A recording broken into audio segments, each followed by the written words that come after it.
So good morning. So question of the day. Who do you turn to in your hour of need when you're the one that everyone else turns to? Who do you turn to in your hour of need when you're the one that everyone else turns to? And if you don't think that through and know who they are, those people that can support you ahead of time, in your hour of need, you may turn to the wrong person and suffer an unintended betrayal. And almost every time, that betrayal is of your own making. So you see that each time we establish a relationship, we enter into a contract with the other. And every interaction in that relationship further defines it.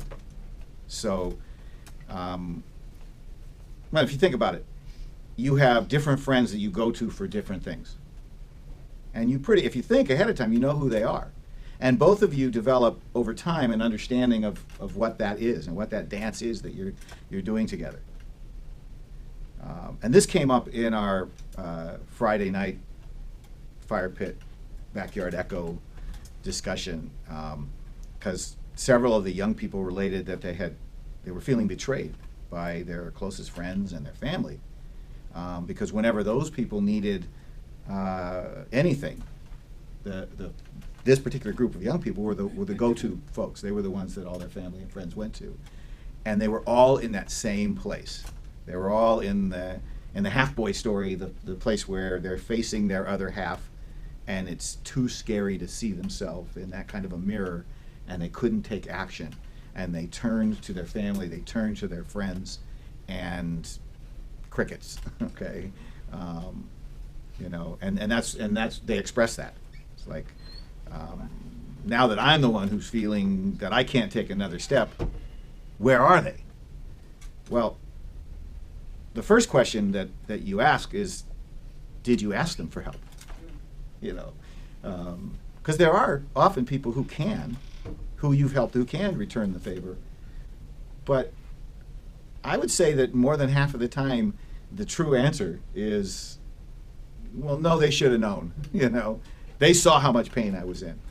But the problem is you set up the dynamic in that relationship that you're the one who sees their pain and jumps in without them asking. So the first, problem is, if you've defined yourself as the strong one, then how do they know that you need help if you don't ask? But the second one is it's a little harder to grasp.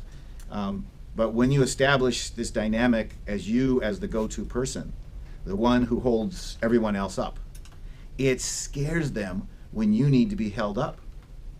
Because they're going, whoa, wait a minute. What if I get weak again? Who's going to hold me up? She's weak now, or he's weak now. And they're not used to the dynamic going that way. Does that make sense? It's like you've established yourself the foundation for the house, and now you're asking the walls to hold up the foundation. Or another way you could imagine it is your emotional being is a large, hulking 300-pound giant. And you have a friend or family member who is an emotional 100-pound kid that from time to time you carry on your back, or maybe all the time you carry on your back. And now you're saying to them, you carry me for a while.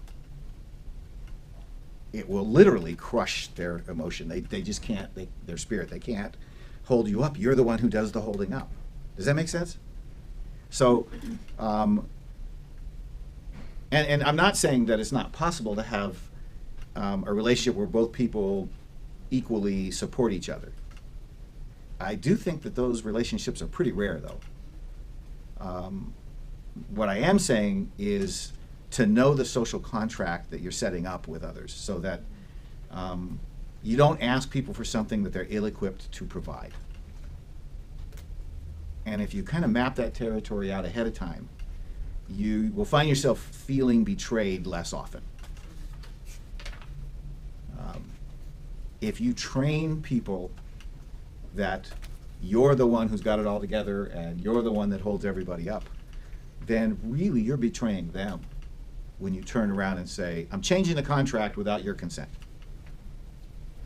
So know the social contract that you have with people, be clear on it with yourself and even with them, if it's the kind of relationship where, you know, you can say, hey, this is how it lays out, you know. And then, you know, ultimately, everybody ends up having to turn inside and find their own strength. But know who can help you go there. And as Hafez puts it, say to you, I wish I could show you when you are lonely or in darkness, the astonishing lightness of your own being. And the perfect timing. That's gonna take 2 We- minutes. No, that should have been we have to change the phone in here so that it's a gong, you know. Bing. Cut.